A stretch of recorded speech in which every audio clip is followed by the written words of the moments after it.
Welcome back. A local case involving child sexual abuse material illustrates a new battlefront for investigators. Some of the images didn't involve actual children, but broke the law just the same.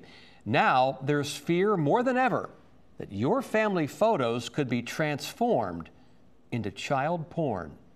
Investigative reporter Chris Horn looks into the darker side of computer-generated images and artificial intelligence. Chris? Tom, it's what happens when technology becomes treacherous. An innocent snap of your child could end up in the hands of content creators without a conscience. 7 years in prison for 39-year-old Dustin Harrell of Virginia Beach. Federal undercover investigators found that Harrell had distributed child sexual abuse material, or CSAM. His devices had hundreds of images and videos. Some showed real children, but others were animations of children. He had both CGI created images and videos as well as actual victims and actual child pornography. But you don't need to show a real child to make it real child pornography. And I think people are fooling themselves if they think that, well, all I have is cartoons of kids doing things, or all I've done is created image that AI created or me as a human got behind the keyboard and created. I'm not guilty of child pornography. No, actually, you're producing child pornography. With its cyber tip line, the National Center for Missing and Exploited Children is a vital partner for investigators when it comes to CSAM. Tip line is incredibly busy. So we have seen report volume grow exponentially over the years. 36 million reports last year alone. Think of it as nearly 100,000 reports of CSAM every single day. Technology is driving the deluge. Well, the emergence of generative AI is, of course, of huge concern to us just because of the implications that it can have on child safety. That's the forefront of what we're fighting right now. Andrew Rice prosecutes these cases in Virginia Beach. He says many begin as something innocent.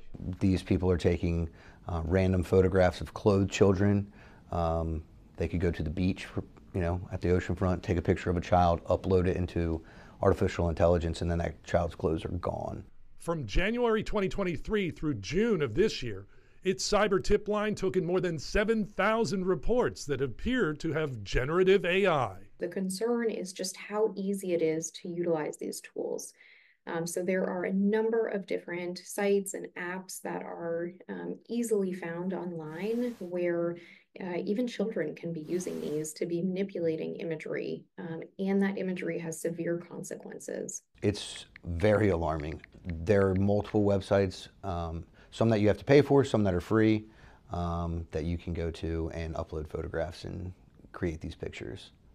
And it's devastating, really, to the victims when they find out. We used a readily available AI generator, prompting it to create an innocuous image, child on a swing set.